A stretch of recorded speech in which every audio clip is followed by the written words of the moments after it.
कहते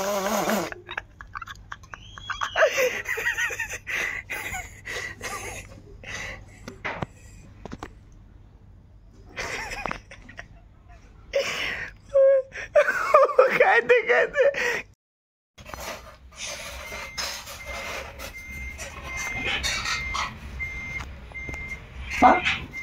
ओठो ओठो ओठो मुस्कान ওই সাইডে যাও হ্যাঁ যাও ওই পাশে যাও ওড়ো ওড়ো আল্লাহ আল্লাহ আসসালামু আলাইকুম আপনারা সবাই কেমন আছেন আশা করি যে যেখানে আছেন সবাই অনেক ভালো আছেন এবং সুস্থ আছেন তো চলে আসলাম নতুন আরেকটি ব্লগ নিয়ে আর আজকে ব্লগটা শুরু করলাম সন্ধ্যার নাস্তা থেকে তো এখানে হচ্ছে দেখি কি আনছে চটপটি আনা হয়েছে তো সন্ধ্যাবেলা সবাই মিলে খাবো তার জন্য দেখি কি আনছে আনছে কেডা মুস্কান মাসুদ কি আনছে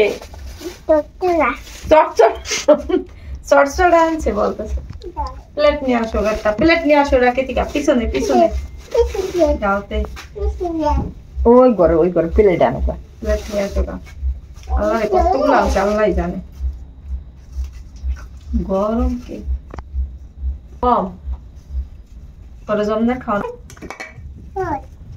টক টক টক পানির কথা নিয়ে এসেছি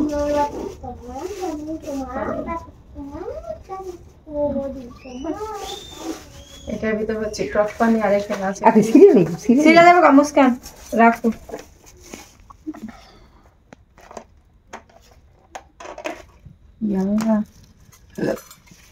এটা ভিতরে বানাই না তারপর বার মনে এটা ভিতরে আনবো না আনবো না পানি লাগবে পানি বার বলে আসে চাই দেখ পুরো কথা আছে হ্যাঁ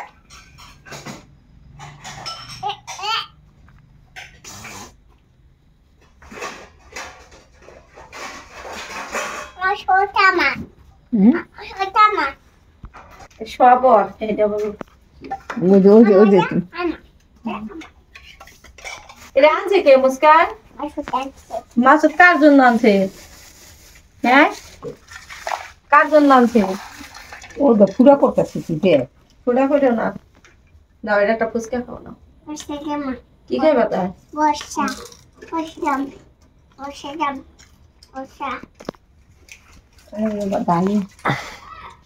সাদা উঠি কি আরো বড় বড় দরকার আছে কোনটি সাদা ডিম খা তোরা খা জামা জামা যে ওগুলা দাঁড়ি ব্যাগ তোলাইতে বাহ তুমি ওই পাশে বই আর ধরো ওই সাইডে বসো দুইটার ভিতর করতে হইব মামা দুইটা করতে হইব ঠিক আছে না ফুচকা খা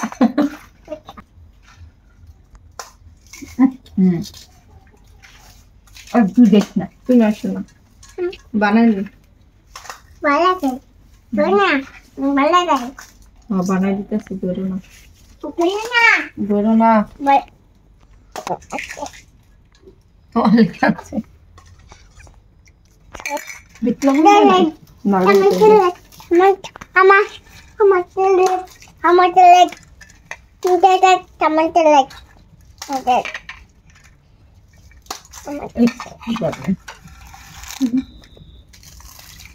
ওই তো পানি দি ধরো না আম্মু খালা না দাও এবার টক পানি দিয়ে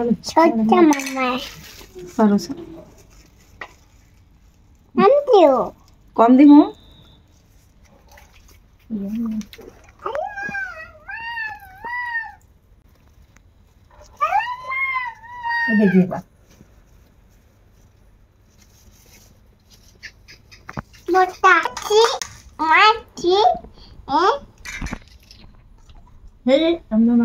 আমি মিফতাহুল তো মিফতাহুল এমন একটা সুস্থ সবল মানুষ ছিল এত সুস্থ মানুষকে কি করলো এখন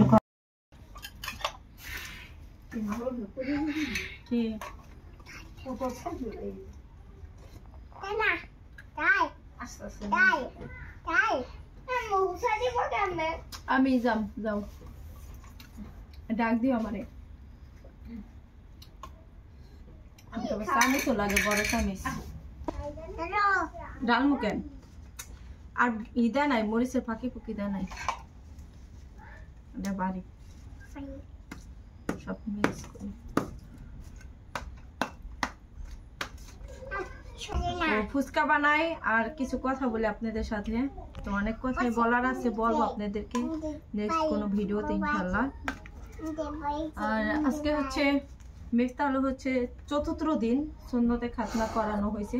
তো আমাদের এখানে জানি না কোনখানে কোন নিয়ম, এখানে হচ্ছে ৪র্থ দিন সুন্নতে খাতনা করার পরে হচ্ছে ৭ দিনের দিন হচ্ছে এখানে একটা অনুষ্ঠানের আয়োজন করা হয়।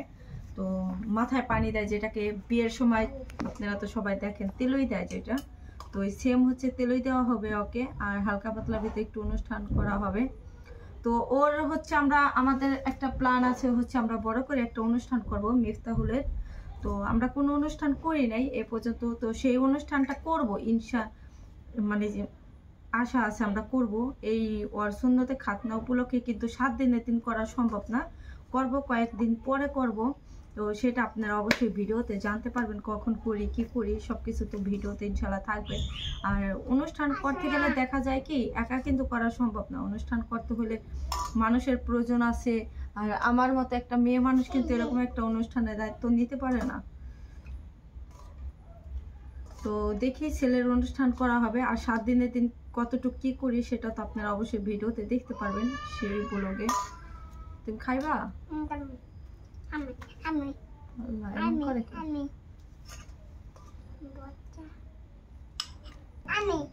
খাইবা? দাঁড়াও, মুস্কান হচ্ছে আমাকে অনেক বিরক্ত করতেছে।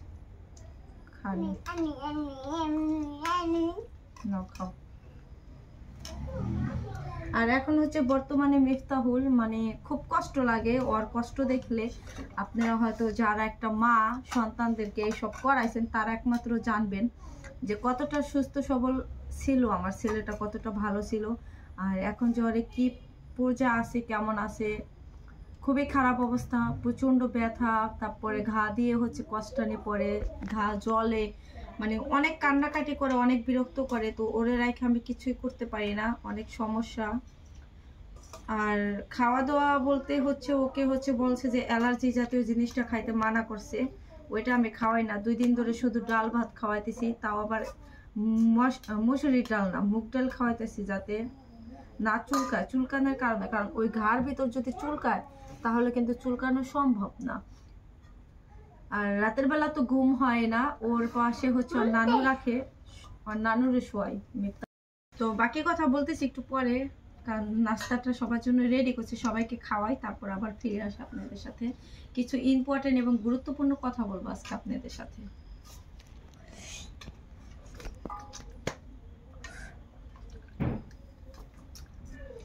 খাইতেছো? মজা মুস্কান? অনেক মজা, খাও। এই যে মাম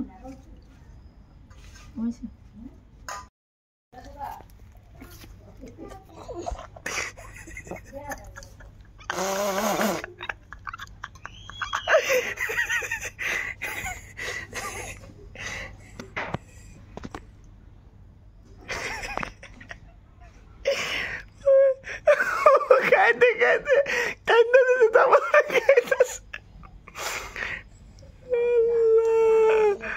খাইতে কান্দা দিতে তারপরে খাইতেছিস, মজা? হ্যাঁ লতা দেখে যা, কিছু না কিছু না।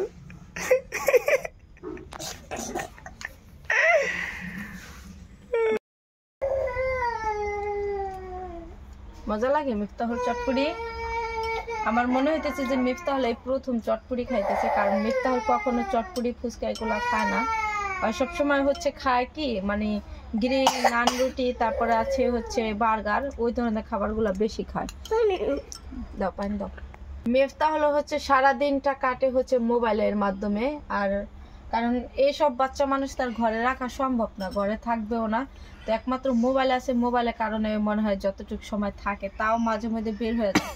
আজকে দেখি আমি গেছি ডক্টরের কাছে, আইসা দেখি মিফতাহুল বাইরে বের হয়ে গেছে ঘরে থেকে। তো এই হচ্ছে মিফতাহুলের পরিস্থিতি এখন। আজকে আপনাদের দোয়া অনেকটাই সুস্থ হয়েছে, ঘা দিয়ে কষ্টানে খুব কম বের হয়েছে, তো অনেকটা সুস্থ হয়েছে, আজকে ব্যথাও কম করছে। তো ইনশাল্লাহ এখন আজকে হচ্ছে 4th দিন, 4 দিন চলতেছে। 30 তারিখে হচ্ছে আর সুন্নতে খানা করা হয়েছে। তো আজকে 4th দিন, 4 দিন, 7 দিনের দিন হচ্ছে আমরা একটা অনুষ্ঠান করব, মিফতাহুলকে তেলই দেওয়াবো এবং কি হালকা পাতলা ভিতরে আমাদের গ্রামের বাড়িতে যেই 7 দিনের দিন একটা হালকা পাতলা ভিতরে একটা অনুষ্ঠান করে, ওই অনুষ্ঠানটা আমরা করব। আর মিফতাহুলকে নিয়ে আমরা হচ্ছে বিশাল বড় একটা অনুষ্ঠান করব, সেটা করব কয়েকদিন পরে। ও একটু পরিপূর্ণভাবে সুস্থ হবে, তারপরে হলো করা হবে। আর লতার বিষয়ে অনেকে জানতে চাইছেন যে লতা আপু কেমন আছে, কতদিন ডেট বাকি আছে, তো সব কিছু জানতে চাইছেন। তো আজকে ইনশাল্লাহ আমি সব প্রশ্নের উত্তর দিব। তো লতার হচ্ছে 8 মাস চলতেছে রানিং, আর 1 মাস বাকি আছে। এই মাসে হচ্ছে 30 তারিখে লতার হচ্ছে ডেলিভারি ডেট। তো সবাই ওর জন্য দোয়া করবেন, আমার ছোট বোনের জন্য, কারণ প্রথম বেবি লতার। আর হচ্ছে লতাও মোটামুটি হালকা পাতলা ভিতরে একটু অসুস্থ আগে থেকে, আপনারা সবাই জানেন। তার জন্য আমাদের একটু বেশি ভয় হচ্ছে লতাকে নিয়ে। আর এখন এমনিতে সুস্থ আছে, ওরকম কোনো প্রবলেম না। মাঝে মাঝে শুধু মানে এই সময় হালকা পাতলা একটু অসুস্থ থাকবে, ওরকমই আছে, তত বেশি আহামরি কিছু না। তো এমনি তো আর আগে পরে একটু সমস্যা ছিল, সেটাও এখন দেখি অনেকটা কম। এখন 30 তারিখে যে ডেলিভারি ডেটটা দিয়েছে, আমরা হচ্ছে 30 তারিখ পর্যন্ত অপেক্ষা করব। যদি 30 তারিখে আগে যদি কোনো কিছু হয়ে যায় তাহলে তো হলোই, আর যদি না হয়, আর 30 তারিখ আগে যদি কিছু হয়ে যায় তাহলে তো হলোই, আর যদি না হয় তাহলে হচ্ছে আমরা ডেট মতো আমরা বাসায় রাখবো না। আমাদের চিন্তা ভাবনা আছে, আমরা কখনো, আমার 2টা বেবি হয়েছে, আমার বাবির হয়েছে, আমরা বাড়িতে রাখি নাই, বাড়িতে থাকি নাই, হসপিটালে নিয়ে যাওয়া হয়, তারপর যাওয়া হয় ওইখানে হবে, সিজার হোক নর্মাল হোক যেভাবে ডেলিভারি হোক ওইখানে হসপিটালেই হবে। তো এখন আমরা চিন্তা ভাবনা করছি, লতার যেহেতু আগে পরে একটু প্রবলেম আছে, আর হচ্ছে কি ওর বাচ্চার ওজনটা একটু কম আছে, হার্টবিট কম আছে। তো এটা হচ্ছে ডক্টর প্রতি মাসে মাসে চেক আপ করা হচ্ছে, ডক্টর দেখানো হচ্ছে তো প্রতি মাসেই। আর বাচ্চার ওজনটা একটু কম আছে, এই জন্য ডেট হচ্ছে আরও 1 সপ্তাহ আগায় দিছে, 7 তারিখে ডেট দিছে। আর দেখি কতটুকু কি করা যায়, সবাই দোয়া করবেন। আর ঠিক মতো খাওয়া দাওয়া করতে চায় না, এটা হচ্ছে বিশেষ সমস্যা। যেটা লতা হচ্ছে খাইতেই চায় না, সবসময় ওর পেট নাকি ভরা থাকে ফুল। আর এখন আমরা চাইতেছি যে বাচ্চার যেহেতু ওজন কম, হার্টবিট কম, তাছাড়া আবার লতার এমনিতে আগে পরে একটু প্রবলেম আছে, তো সব কিছু মিলিয়ে একটু সমস্যায়। তো সেক্ষেত্রে আমরা চাচ্ছি যে আমাদের এখানে যদি কোনো ধরনের প্রবলেম হয়, উপরে আল্লাপাক জানে কি হয় না হয়, সেটা তো আর বলা যায় না। তারপর আমরা চাইতেছি যে লতাকে হচ্ছে আমাদের এখানে হসপিটালে রাখবো না, আমরা হচ্ছে ঢাকায় নিয়ে যাব। তো ঢাকায় আমাদের মিমের সাথে কথা হয়েছে, বাবু ভাইয়ের সাথে, সবার সাথেই যোগাযোগ আছে আমাদের সাথে। তো দেখি ওকে হচ্ছে আমরা ডেট মতো ঢাকায় লয়ে যাব, ঢাকা হসপিটালে। তো কোন হসপিটালে যাইলে ভালো হয়, কারণ যদিও আইসিইউ লাগে বাচ্চার জন্য বা কোনো ধরনের সমস্যা হয়, ঢাকায় দেখা যাইতেছে সব কিছুই হাতের কাছে আছে, আমাদের দেশে তো ওরকম কিছু নাই। তো সেক্ষেত্রে আমরা চাইতেছি যে ঢাকায় নিয়ে যাব, যা হয় ওইখানেই হবে। তো ঢাকার ভিতর কোন হসপিটালে নিলে ভালো হবে, কিভাবে কি করলে ভালো হবে, যদি কোনো আপুরা কেউ, যদি আমার পরিচিত মানুষ যদি থাইকা থাকেন, যদি আমাদেরকে কেউ ভালোবাসেন বা ঢাকার ভিতর থাকেন, তাহলে অবশ্যই আমার সাথে একটু যোগাযোগ করবেন এই বিষয়টা।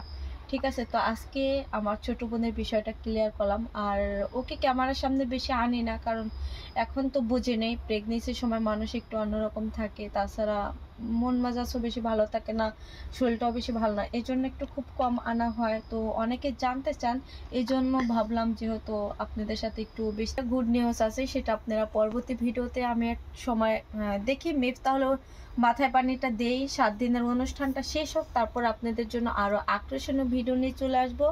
সেটা হচ্ছে মিফতাহুলের বিশাল বড় অনুষ্ঠানের আয়োজনটা আমরা কবে করছি এবং কি কার জন্য আমরা অপেক্ষা করছি ওই অনুষ্ঠানটা, তো সেটাও আপনারা জানতে পারবেন, এবং কবে অনুষ্ঠান করছি সেটাও জানতে পারবেন। আর আমাদের চিন্তা ভাবনা আছে লতার ডেলিভারিটা শেষ হোক, তারপর হচ্ছে অনুষ্ঠানের ডেটটা আমরা দিব। আর আরও 2জন লোক আমাদের মাঝে উপস্থিত হবে, দেশের বাইরে থেকে আসবে। তো লতার ডেলিভারির আগে আসা হবে এবং কি তাদের জন্য অপেক্ষা, অনুষ্ঠানটা করতেছি না আমরা। তারা আসবে এবং কি লতার ডেলিভারি হবে, তারপরে হচ্ছে আমরা অনুষ্ঠানের আয়োজন করব। দেখি নভেম্বরের ভিতরে ইনশাল্লাহ করে ফেলবো, আমাদের একটা প্ল্যানিং আছে। তারপর দেখা যাইতেছে মিফতাহুলকে যে স্কুলে পড়াশোনা করে ওই সময় যদি ওর নভেম্বর মাসের ভিতর যদি ওর পরীক্ষা চলে তাহলে একটু ডেটটা একটু পিছনে দিয়ে দিব। আর সবাই মিফতাহুলের জন্য দোয়া করবেন। ওর স্কুল থেকে আমাদের ছুটি আনা হয়েছে 12 তারিখ পর্যন্ত দরখাস্ত করে, এবং কি ওর প্রাইভেটও বন্ধ আছে, আপাতত স্কুলটাও বন্ধ আছে, সব জায়গা থেকে ছুটি আনা হয়েছে। তো এখন এভাবে ওর দিন কাটতেছে মিফতাহুলের। এই তো মোবাইল টেপে সারাক্ষণ গেম খেলে আর হচ্ছে ঘরের ভিতরে থাকে। আর বাচ্চা পোলাপান তো বোঝেনি, ঘরের ভিতর থাকতে চায় না, বাইরে চলে যেতে চায়। আর ওর যখন ব্যথা ওঠে মানে ব্যথা করে তখন ওর কষ্ট দেখলে আমার খুব কষ্ট লাগে। যে এত কষ্ট সেটা কি বলবো, যাদের সিজারে বেবি হয়েছে তারা জানেন যে সিজার করার সময় তো কোনো টের পাওয়া যায় না, কিন্তু পরে যে কষ্টটা হয়। তো আমি যেটা মিফতাহুলকে দেখতেছি সেম আমাদের সিজারের মতো। তো যখন ওকে সুন্নত খাতনা করা হয়েছে তখন ইনজেকশন দিয়ে হচ্ছে ব্যথা মেরে ফেলছে, তো তখন ওই ততটা বুঝতে পারে না। আর তারপরে যে এত পরিমাণ কষ্ট, ওই তেনাগুলো উঠাইতে কষ্ট, তারপরে ঘাটা তাজা হয়ে যায় কষ্ট, মানে কত কষ্ট যে হয় আর কত পরিমাণ ব্যথা। ডোজ দিয়ে রাখতেছি, যখনই ব্যথা করে তখন একটা করে ডোজ দিই, তাতে একটু ব্যথাটা কম হইতেছে। আর পর কষ্ট দেখে মানে আমার সহ্য হইতেছে না, মানে সহ্য হয় না। একটা মার সামনে যদি একটা সন্তান ছটফড়ায় ব্যথায় বা কোনো কষ্টে, তখন একটা মা কখনো আমার মনে হয় না যে স্বাভাবিকভাবে থাকতে পারে, ঠিক থাকতে পারে। তো সেম আমারও সমস্যা, যখন ওকে সুন্নতে খাতনা করা হয় বাইরে সবাই থাকে, কিন্তু আমি তখন বাইরে থাকতে পারি না। আমি যতক্ষণ পর্যন্ত ওরে ঘরের ভেতর না যায় ততক্ষণ পর্যন্ত শুধু আমি কান্নাকাটি করছি ঘরের ভেতর। সবাই আমাকে বলে সান্ত্বনা দিতেছে, বুঝ দিতেছে, কিন্তু আমার মনে মানে না যে আল্লাহ আমার ছেলেটা এখন কেমন করবে বা কিভাবে কি হবে। মানে আমার ওই মাথার ভিতরে একটাই টেনশন ছিল। তো বাচ্চা পোলাপান আল্লাহ পাক যেহেতু এটা করছে, তো অবশ্যই এটা তো করতে হবে আমাদের, কাজটা যতই কষ্ট হোক না কেন। তো আজকে আপনারা আশা করি সবাই বুঝতে পারছেন। আর সন্ধ্যাবেলা এখন ফুচকা চটপটি খাইলাম সবাই মিলে। আর মিফতাহুলকে হচ্ছে দুপুরবেলা শুধু একবেলা ভাত খাওয়াই, আর মালটার রস, লেবুর রস এগুলো খাওয়াইতেছি ঘাও শুকানোর জন্য, আর 2 বেলা হালকা পাতলা খাবার দিই। তো সন্ধ্যা থেকে আমি কয়েকদিন ধরে অনেক ব্যস্ত আছি, এই বাচ্চা নিয়ে, সংসার নিয়ে, সব কিছু নিয়ে একটু কষ্ট হচ্ছে। আর আপনারা সবাই বুঝতে পারলেন লতার ডেলিভারি ডেট হচ্ছে 30 তারিখে, আর আমাদের মাঝে আরও 2জন মানুষ উপস্থিত হবে। তারপরে হচ্ছে আমাদের অনুষ্ঠানটা করা হবে, মিফতাহুলের যেই বিশাল বড় অনুষ্ঠানটা করব সেটা করা হবে নভেম্বরের ভিতরে। তো কবে করব, কার জন্য আমরা অপেক্ষা করছি সেগুলো অবশ্যই আপনারা জানতে পারবেন। আর হচ্ছে লতার ডেলিভারি ডেটটার পরে হচ্ছে আপনার ওর অনুষ্ঠান করব। আর দেখি আমাদের ঘরে নতুন অতিথি আসবে, তো তার জন্য আমরা সবাই অনেক হ্যাপি। সবাই দোয়া করবেন যাতে সুস্থ সবলভাবে আমাদের ঘরে ফিরে আসে, মা এবং সন্তান দুজনেই যাতে সুস্থ সবল থাকে, ভালো থাকে, আর সবাই যাতে সবার মনের আশা যাতে আল্লাহ পূরণ করে। তো আমাদের অনেক স্বপ্ন। তো লতার এখন বেবি হবে, আমাদের খুব কষ্ট লাগে, মাঝে মাঝে মনে পড়লে আমার খুব খারাপ লাগে যে আমার বাবা দেখা যাইতে পারে না এটা শুধু। তো আমার বাবা যদি থাকতো, দুনিয়াতে বেঁচে থাকতো, তাহলে হয়তো যদি একটা বেবি দেখা যাইতো লতার ঘরে তাহলে আর একটু বেশি খুশি হইতো এবং ভালো লাগতো। সবসময় আব্বাই বলতো যে লতার ঘরে যদি কিছু হইতো দেখা যাইতে পারতাম। তো আমাদের আদিয়ানকে, মিফতাহুল, মুস্কানকে 3জনকে দেখা গেছে আব্বাই। তো আল্লাহ পাক জানে কাকে কখন নিয়ে যাবে, তো সবার ভাগ্যে সব কিছু জোটে না। তো সবাই দোয়া করবেন এতটুকুই। আর আজকে অনেক কথাই বললাম, অনেক কিছু শেয়ার করলাম, অনেক ইম্পর্টেন্ট বিষয়গুলো শেয়ার করলাম। তো এখন থেকে সামনে থেকে আপনারা খুবই সুন্দর সুন্দর ভিডিও দেখতে পারবেন, আকর্ষণীয় ভিডিও। তো চেষ্টা করব। আর বান্ধবী চলে গেছে মিম, দেখি মিমকে ফোন দিব 7 দিনের সময়। একদিন আগে আমাকে বলছে যে ফোন দিতে, যদি আসতে পারে তাহলে আসবে। আর ওই অনুষ্ঠানটা কিভাবে করি, 7 দিনের অনুষ্ঠানটা গ্রামের বাড়ির অনুষ্ঠান, কিন্তু খুবই সুন্দর হয়, মজা হয়। আর আপনারা অনেকেই জানতে চাইছেন যে সুন্নতে খাতনাটা কিভাবে করানো হয়, শুরু থেকে শেষ পর্যন্ত দেখতে চাইছেন। তো সবাই কিন্তু ভিডিওতে দেখতে পারবেন আশা করি। তো সবাই ভালো থাকবেন, সুস্থ থাকবেন, আমাদের মা এবং ছেলের জন্য দোয়া রাখবেন, বিশেষ করে আমার ছেলেটার জন্য একটু দোয়া করবেন, আমার ছেলেটা যাতে তাড়াতাড়ি সুস্থ হয়ে যায়। আর এই যে পাশে আর এই ধরনের খাবার থাকবে, পাওয়ার, 7 আপ, রাত্রে এগুলাই খায়, আর কিছু খায় না। মিফতাহুল, এখন কি তোমার কাছে ভালো লাগে? ব্যথা করে না? হাঁটতে মন চায়? হাঁটতে মন চাইতেছে। তো সবাই ভালো থাকবেন, সুস্থ থাকবেন, আমাদের জন্য দোয়া রাখবেন। পরবর্তী ভিডিওতে আবার দেখা হবে। আল্লাহ হাফেজ। টাটা দাও সবাই, আল্লাহ হাফেজ বলো। আল্লাহ হাফেজ।